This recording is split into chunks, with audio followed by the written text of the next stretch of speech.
Good morning, Jack. For some reason, Jack's comments have been getting deleted or whatever. So, Jack, if you're seeing this one, I'm saying hello to you. So, I would imagine I don't know. I can't imagine. I do know he's had some comments taken down because of the topic that was in the comment, and I've had the same thing.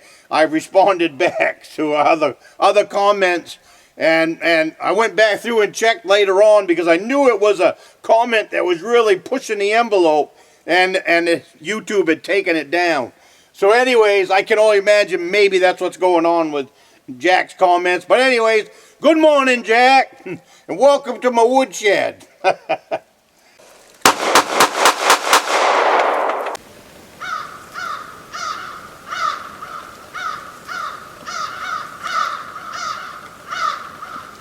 Good morning. My name is Tom. I come to you from the Rustic log cabin in Northern Maine. Welcome to my cabin this morning. I'm just sitting down here between chores. It's supposed to snow today, but it's not snowing yet. So anyways, I thought I'd sit down and have a cup of coffee with you guys. It's kind of going to be a vlog here about things that are going on around the world and things, the way that East Grand looks at things. I always look at things just a little bit different than most people. I try to put a common sense spin on absolutely everything that I do. If it doesn't make sense to me, if someone else is doing it, then I can guarantee you I go the other way and do it my way. I'm thinking that maybe we all should be doing that. And we definitely all need to be speaking out. Because I got a feeling that too many of us are staying quiet. Just because it's easier, you know. Used to be a saying, it's easier to go along to get along. Well, I think we've gone along to get along for a long time. But I was watching a video this morning from over in Europe. There's a fella over there that I do follow. He's pretty smart fella. But anyways, something about, what was it? You know, that the stuff that Trump got us out of, that world order stuff. I forget the name of that organization. But anyways, they were talking about, you know, over there, their deal is government trying to remove people from the ability to own their own home. And that really caught my attention, and that's what caught my attention on his video. I don't watch them all. If he's got a topic that comes up that I like, then I'll definitely get in on it. But in that particular country, you know, trying to work it so that the middle class doesn't have an opportunity to own their own home, and everything would be either owned by the government or owned by rich people, so that you're forced to rent and all of that.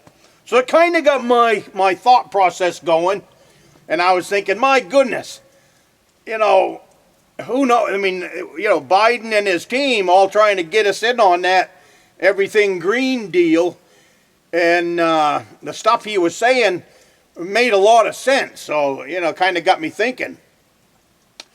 And one of the things that got me thinking about was the ability to heat my home with firewood, and the ability to heat these cabins with firewood. Because what they're doing, you know, the Green New Deal is going after absolutely everything that we touch, do, or any basic form of being able to live and take care of yourself. You know, this Green New Deal is going after it, whether you want to open up and see that or not. So my thought process revolved, and I've been thinking this way for a while about the wood stoves.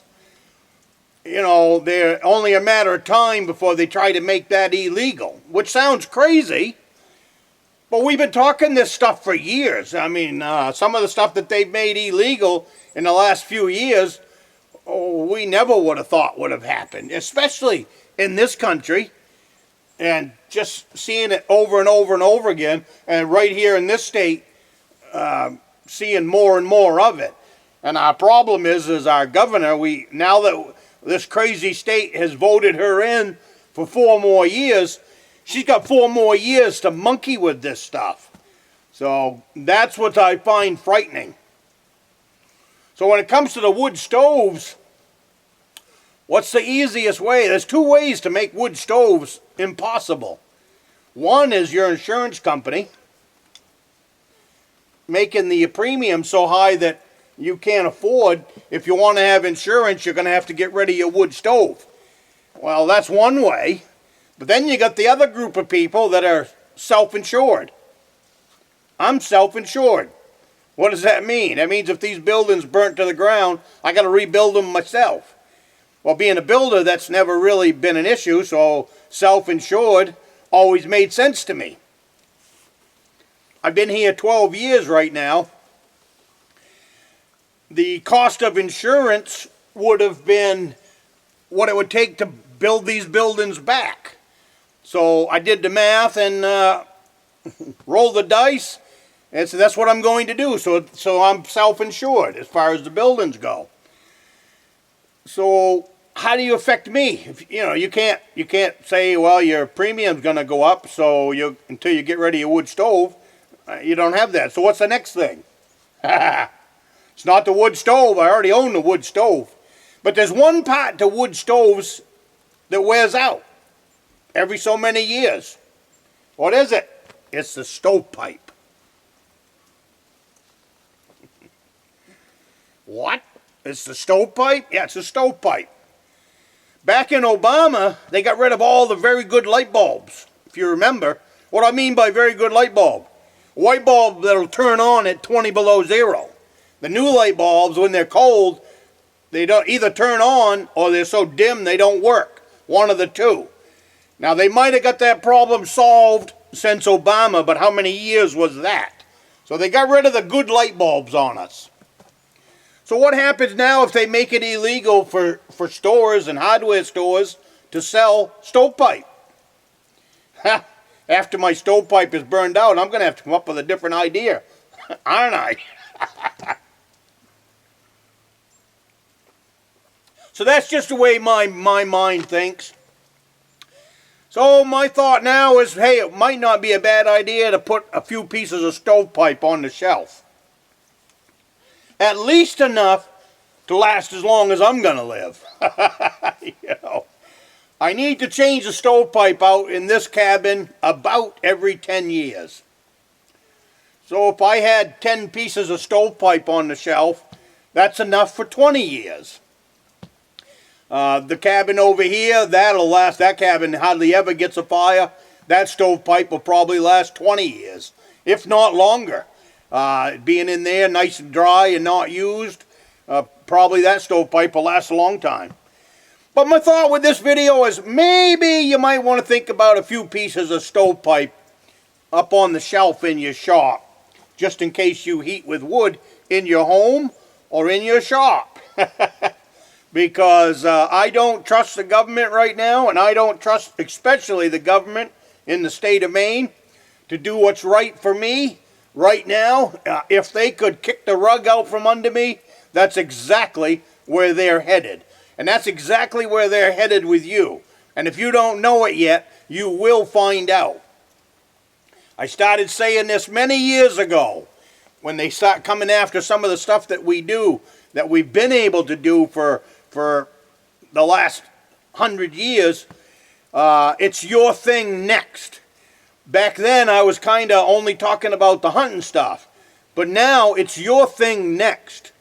And that's what's got me thinking about some of this other stuff. That, boy oh boy, I can't push enough on these videos. Buckle under, I mean not buckle under, but start getting behind some kind of a plan that can take care of you for however many years that you need, because no one else is out there doing it for us.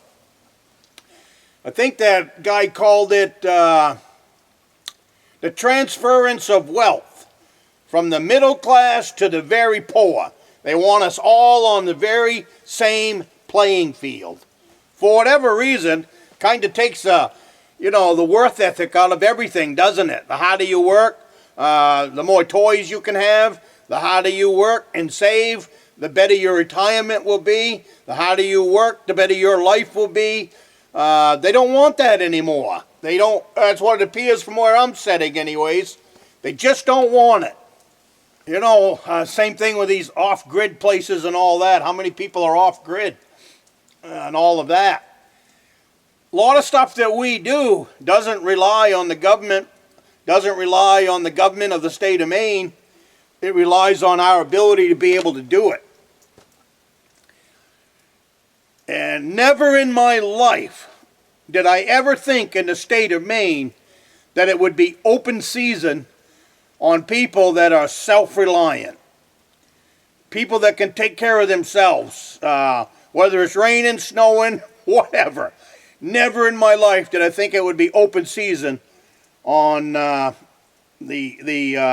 tenacity of a Mainer. The tenacity to make it through another cold winter.